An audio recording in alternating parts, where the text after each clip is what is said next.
In this video, I'm going to be showing you how to use the quick path features in Microsoft Word. Now, without taking much of your time, let's dive in. So Microsoft Word has this amazing time-saving features called quick paths that allows you to create, store, and reuse contents when working in Microsoft Word. If you find yourself reusing the same text over and over again, quick paths allows you to capture and reuse them in future time. Let me show you how it's done. First is to highlight on the text you want to use. You go to your ribbon, click on insert, and then come to this part here. Click on explore quick paths. Scroll down to save selection to quick paths gallery. Then edit this heading to something you'll be able to remember.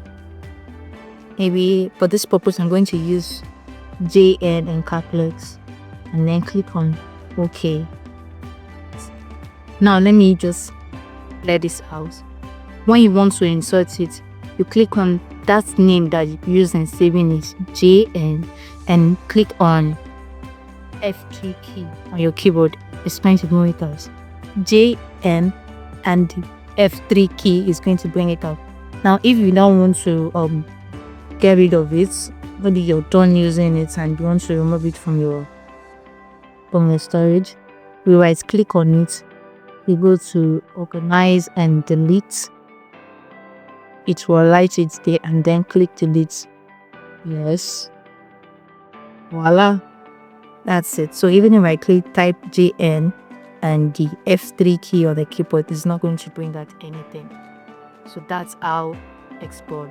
Easy, right?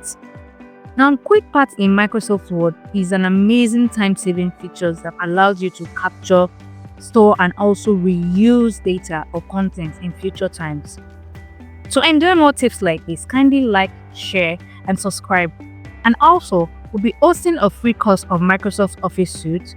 The link will be in the description. See you in our next video next time. Bye.